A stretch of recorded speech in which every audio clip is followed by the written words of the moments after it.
अब आप बोलिए महाराज अब तो उम्र हो गई, अब तो बच्चा हमारी बात मानेगा नहीं। ऐसा नहीं है नहीं मानेगा, छोटी छोटी चीजों से बदलाव लाइए। बिल्कुल छोटी चीज से। प्रवचन सुना, प्रवचन सुनने के बाद घर वालों को इसका मैसेज दे दिया, देखो महाराज जी का एक प्रवचन सुना है, उससे हमने एक नियम ले लिया। क्या? संडे को हमारा गोलू चाय बनाएगा, उसके बाद मोलू बनाएगा, फिर तीसरे दिन चिंटू बनाएगा, फिर मिंटू बनाएगा, फिर सिंटू बनाएगा, फिर चिंटू लिंटू बनाएगा, एक एक दिन सब बनाएगा। कितने बच्चे महाराज? अरे अब जिसके जितने हो, घर के प्रत्येक फैमिली मेंबर को घर की जवाबदारी, घर की जवाबदारी के बाद मंदिर की जवाबदारी। संडे के दिन सर्विस क्लास का आदमी अपने बच्चे के साथ अगर पूजा कर ले, अभिषेक कर ले, शांति धारा कर ले, साथ ही साथ महाराज को आहार दान दे ले, तो समझना चतुर्थ काल का कोई मुनि था, भटक करके पंचम काल में आकर के मनुष्य बन गया। क्या समझे? पंचम काल का, चतुर्थ काल का कोई साधु था, भटक करके पंचम काल में आकर के श्रावक बन गया, जो इतना सब कुछ होने के बावजूद अपने बच्चों को धर्म के संस्कार भी दे रहा है। इन सब चीजों की आज जरूरत है, आज है। आज आप अपने बच्चे को कैसा पाल रहे हैं मैं नहीं जानता, लेकिन सही तरीके से अगर माली किसी भी पेड़ की कटिंग और बडिंग करता है तो वो पेड़ इतना खूबसूरत दिखता है कि पूरी दुनिया के लोग उस गार्डन में देखने आते हैं। गार्डन कौन बर्बाद करता है? गैया, सुअर, कबूतर, माली। अगर माली को कटिंग लगाते सही नहीं आती, माली को बडिंग करते सही नहीं आती, कौन सा फूल खराब हो गया है, कौन सी पत्ती फेंकनी है, कितने झरे को साफ करना है, किस चीज़ को मना करना है, अगर आपको ये नहीं आता है तो निश्चित मानिएगा कि पूरा का पूरा उपवन वन में बदल जाता है। उपवन में और वन में क्या अंतर है? उपवन का एक मालिक होता है जिसको माली कहते हैं, और वन का कोई मालिक नहीं होता। वन में पेड़ों को छूट रहती है, तुम जैसे बड़े हो जाओ हो जाओ। अब तुम्हारे कहाँ के मोड़ा बेझबरा घुंघरा घोंसला जैसे इतने बड़े बड़े बाल कर ले।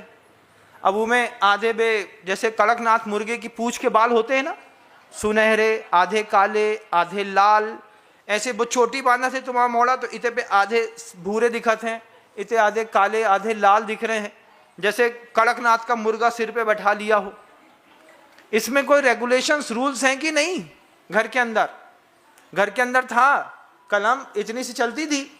एक बार देखा देखी में कलम इतनी बड़ी करा के कि आगे वाली करा ली, वो चोंच वाली कलम करा ली। उतने में जब दाढ़ी बनवा रहे थे तो बगल से पापा निकले, उन्हें देखा पापा का दाढ़ी बनाने वाला, हमारा दाढ़ी बनाने वाला एक ही था। तो पापा बोलते हैं साहब की कलम छोटी कर देना।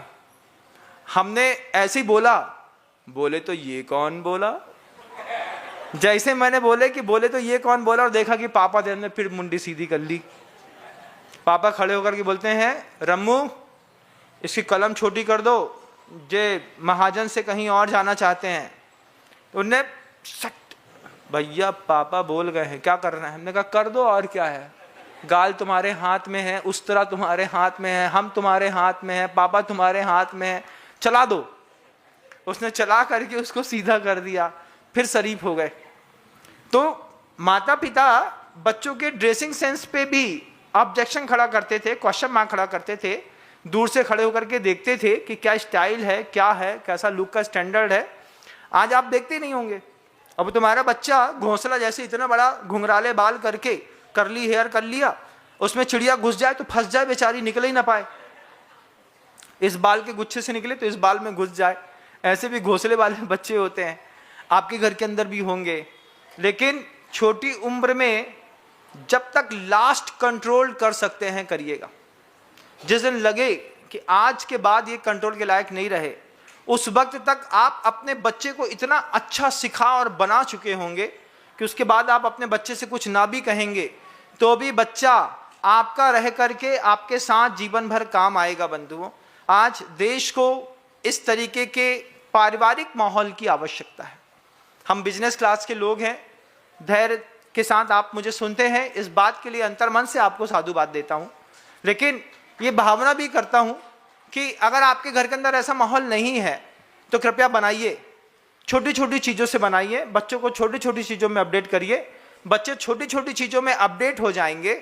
बच्चों को जब आप नहीं भी रहेंगे तो बच्चे अपना एक स्वस्थ जीवन जी पाएंगे। आपका परिवार समृद्ध हो और आपके परिवार के बच्चों से यह जिन शासन और अच्छा समृद्ध हो। भावनाओं के साथ शब्दों को विराम देता हूँ। गुरुदेव श्री विद्यासागर जी महाराज।